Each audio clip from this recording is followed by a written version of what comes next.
ప్రపంచంలోనే అతి పెద్ద ఎన్నికల ప్రక్రియను ఒక్కసారి ఊహించుకోండి. దాదాపు 100 కోట్ల మంది ఓటర్లు, లక్షల కొద్ది పోలింగ్ కేంద్రాలు, ఇంత భారీ ప్రజాస్వామ్య యంత్రాంగాన్ని ఎవరు నడిపిస్తారు? ఈరోజు మనం ఈ మొత్తం ప్రక్రియ వెనుక ఉన్న ఆ శక్తివంతమైన సంస్థ భారత ఎన్నికల సంఘం గురించి తెలుసుకోబోతున్నాం. దాని నిర్మాణం, అధికారాలు, ఇంకా దాని స్వతంత్రతను కాపాడ్డానికి ఏం జరుగుతోంది అన్ని వివరంగా చూద్దాం. అసలు ఇంత పెద్ద దేశంలో ప్రతి ఒక్కరి ఓటు లెక్కలోకి వచ్చేలా, ఎలాంటి ఒత్తిడి లేకుండా స్వేచ్ఛగా, నిష్పక్షపాతంగా ఎన్నికలు జరగడం ఎలా సాధ్యం? ఈ ప్రశ్న మనల్ని నేరుగా ఈరోజు మన టాపిక్లోకి తీసుకెళ్తుంది. ఆ ప్రశ్నకు మన రాజ్యాంగమిచ్చిన సమాధానమే భారత ఎన్నికల సంఘం. ఆర్టికల్ 324 ప్రకారం ఇది ఒక స్వతంత్ర సంస్థ అన్నమాట. పార్లమెంట్, రాష్ట్ర శాసనసభలు, రాష్ట్రపతి, ఉపరాష్ట్రపతి ఎన్నికల్ని పర్యవేక్షించటం, కంట్రోల్ చేయటం, ఈ బాధ్యతలన్నీ ఈ సంస్థవే. సరే, మరింత పవర్ఫుల్ సంస్థలో ఎవరుంటారో, వాళ్ళని ఎలా నియమిస్తారో, ఈ డెమోక్రసీ అనే గేమ్కి అంపైర్స్గా ఎవరు వ్యవహరిస్తారో ఒకసారి వివరంగా చూసేద్దాం. సో బేసిక్గా ఈ కమిషన్లో ఒక చీఫ్ ఎలక్షన్ కమిషనర్ అంటే సిఈసి ఉంటారు. ఆయనతో పాటు మరికొంతమంది ఎలక్షన్ కమిషనర్లు అంటే ఈసీలు ఉంటారన్నమాట. వీళ్ళందర్నీ మన రాష్ట్రపతే నియమిస్తారు. ఇక ఈ కమిషన్కి చైర్మన్గా సిఈసి వ్యవహరిస్తారు. అవసరమనుకుంటే కమిషన్కి హెల్ప్ చేయడానికి రాష్ట్రపతిగారు రీజనల్ కమిషనర్లను కూడా అపాయింట్ చేయొచ్చు. అయితే ఈ కమిషన్ స్ట్రక్చర్ ఎప్పుడూ ఇలానే లేదు, టైంతో పాటు మారుతూ వచ్చింది. 1950లో స్టార్ట్ అయినప్పుడు కేవలం ఒకే ఒక మెంబర్ సిఈసి మాత్రమే. కానీ 1989లో ఓటింగ్ ఏజ్ని 21 నుంచి 18కి తగ్గించాక వర్క్లోడ్ అమాంతం పెరిగిపోయింది. సో దాన్ని హ్యాండిల్ చేయడానికి ఇద్దరు కొత్త కమిషనర్లను యాడ్ చేశారు. మధ్యలో మళ్లీ కొన్ని మార్పులు జరిగినా ఫైనల్గా 1993 నుంచి ఇప్పటిదాకా ఇది 3 సభ్యుల కమిషన్గానే కంటిన్యూ అవుతోంది. ఈ మార్పు చాలా ఇంపార్టెంట్, ఎందుకంటే మొదట్లో అధికారమంతా ఒకే వ్యక్తి చేతిలో ఉండేది. కానీ 1993 నుంచి సీన్ మారింది. చీఫ్ ఎలక్షన్ కమిషనర్, మిగతా ఇద్దరు కమిషనర్లు, ముగ్గురికి ఈక్వల్ పవర్స్, ఈక్వల్ జీతభత్యాలు. ఏదైనా విషయంలో డిఫరెన్సెస్ వస్తే సింపుల్గా మెజారిటీ ఓటుతో డెసిషన్ తీసుకుంటారు. దీనివల్ల నిర్ణయాల్లో ఒక బ్యాలెన్స్ వచ్చింది. ఓకే, ఇంత పెద్ద బాడీకి మరి పవర్స్ ఏ రేంజ్లో ఉంటాయి? ఎన్నికల ప్రాసెస్ని స్టార్ట్ చేయడం దగ్గర్నుంచి ఎండ్ చేసే వరకు వేళ్లకి రాజ్యాంగమిచ్చిన అధికారాలేంటో ఇప్పుడు చూద్దాం. ఇవి మనకు రెగ్యులర్గా కనిపించే అధికారాలు. నియోజకవర్గాల సరిహద్దులను నిర్ణయించడం దగ్గర్నుంచి ఓటర్ల లిస్టులు ప్రిపేర్ చేయడం, ఎలక్షన్ డేట్స్ ఎప్పుడు పెట్టాలి, షెడ్యూల్ ఏంటి అని అనౌన్స్ చేయడం, ఇవన్నీ కమిషన్ పనే. అంతేకాదు, రాజకీయ పార్టీలకు గుర్తింపివ్వడం, వాటికి సింబల్స్ కేటాయించడం, ఇంకా ఎలక్షన్స్ టైంలో పార్టీలు, అభ్యర్థులు ఎలా నడుచుకోవాలో చెప్పే ప్రవర్తనా నియమావళిని అమలు చేయడం కూడా వీళ్ల బాధ్యతే. కమిషన్ పని కేవలం ఎన్నికలు నిర్వహించడమే కాదు, సలహాలు ఇవ్వడం కూడా.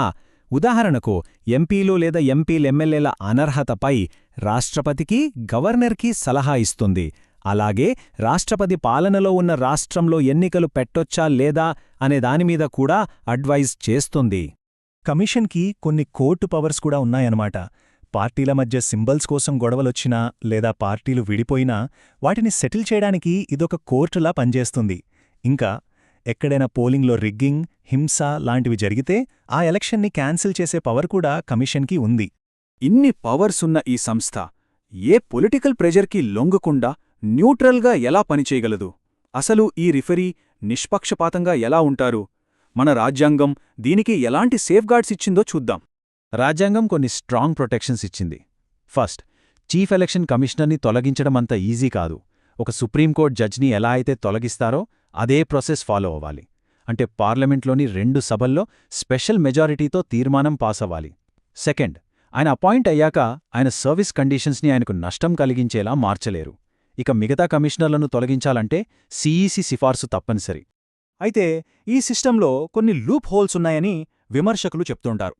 ఉదాహరణకు, కమిషన్ మెంబర్స్కి క్వాలిఫికేషన్స్ ఏంటి అనేది రాజ్యాంగంలో ఎక్కడా చెప్పలేదు. వాళ్ల పదవీకాలం కూడా క్లియర్గా లేదు. అన్నిటికన్నా ముఖ్యంగా రిటైర్ అయ్యాక వాళ్లు వేరే ప్రభుత్వ పదవులు తీసుకోకూడదని ఎలాంటి రూల్ లేదు. దీనివల్ల వాళ్ళ నిష్పక్షపాతాన్ని ప్రభావితం చెయ్యొచ్చనేది ఒక ఆందోళన. ఈ లూప్ హోల్స్ని అడ్రెస్ చేస్తూ ఇటీవల సుప్రీంకోర్టు ఒక ల్యాండ్మార్క్ జడ్జ్మెంట్ ఇచ్చింది. ఇది ఎలక్షన్ కమిషన్ స్వాతంత్ర్యాన్ని ఇంకా బలోపేతం చేసే దిశగా ఒక చాలా పెద్ద స్టెప్. అనూప్ బరన్వాల్ కేసులో సుప్రీంకోర్టు తన ఉద్దేశాన్ని చాలా క్లియర్గా చెప్పింది. అదేంటంటే ఎన్నికల సంఘం స్వాతంత్ర్యం, తటస్థత, ఎలాంటి బయటి రాజకీయ, ప్రభుత్వ జోక్యం లేకుండా చూడాలి. ఈ లక్ష్యంతోనే ఈ తీర్పు ఇచ్చింది. ఈ జడ్జ్మెంట్లో భాగంగా కోర్టు ఒక కొత్త నియామక ప్రక్రియను సూచించింది. దీని ప్రకారం ప్రధానమంత్రి, లోక్సభలో ప్రతిపక్ష నాయకుడు, ఇంకా భారత ప్రధాన న్యాయమూర్తి ఈ ముగ్గురు కలిసి ఒక కమిటీగా ఏర్పడి సిఈసి మరియు ఈసీల పేర్లని రాష్ట్రపతికి సిఫార్సు చేస్తారు. అయితే ఇదొక పర్మనెంట్ అరేంజ్మెంట్ కాదు. పార్లమెంట్ ఈ విషయం మీద ఒక సరైన చట్టం చేసేంతవరకే సుప్రీంకోర్టు చెప్పిన ఈ విధానం అమల్లో ఉంటుందని కూడా కోర్టు క్లారిటీ ఇచ్చింది. సరే, ఇప్పటిదాకా మనం చాలా విషయాలు తెలుసుకున్నాం కదా. ఇప్పుడు మన అవగాహనను టెస్ట్ చేసుకునే టైం. ఒక పాత సివిల్ సర్వీసెస్ ఎగ్జామ్లో అడిగిన ప్రశ్నను చూద్దామా? రెడీనా? ఓకే, ప్రశ్న ఇది. ఈ 3 వాక్యాలలో ఏది సరి అయినది?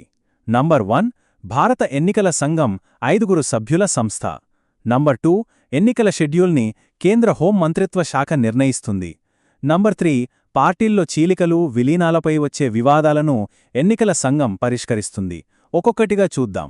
మొదటి వాక్యం తప్పు. ఎందుకంటే మనమిందాకే అనుకున్నాం కదా, 1993 నుంచి ఎలక్షన్ కమిషన్ 3 సభ్యుల సంస్థ, ఒక చీఫ్ కమిషనర్, 2 ఇతర కమిషనర్లు. సో 5 కాదు. ఇక రెండో వాక్యం, ఇది కూడా తప్పే. ఎన్నికల షెడ్యూల్ను నిర్ణయించే పూర్తి అధికారం రాజ్యాంగం ప్రకారం కేవలం భారత ఎన్నికల సంఘానికి మాత్రమే ఉంది. ఇందులో హోంమంత్రిత్వ శాఖకు ఎలాంటి సంబంధం లేదు. ఇక మూడో వాక్యం, ఇది సరైనది. రాజకీయ పార్టీలలో చీలికలు లేదా విలీనాలకు సంబంధించిన వివాదాలను పరిష్కరించే పాక్షిక న్యాయ అధికారం ఎన్నికల సంఘానికి ఉందని మనం దాని అధికారాల గురించి చర్చిస్తున్నప్పుడు తెలుసుకున్నాం. సో సరైన సమాధానం 3 మాత్రమే. సో చూశారుగా, సుప్రీంకోర్టు జోక్యం, నిరంతర సంస్కరణల మధ్య మన భారత ఎన్నికల సంఘం పరిణామం చెందుతూనే ఉంది. మరి ఇలా నిరంతరం మారుతున్న ఈ పర్యవేక్షకుడితో ప్రపంచంలోనే అతిపెద్ద ప్రజాస్వామ్యం యొక్క భవిష్యత్తు ఎంత సురక్షితంగా ఉంటుందని మనం భావించాలి? ఆలోచించాల్సిన విషయమే.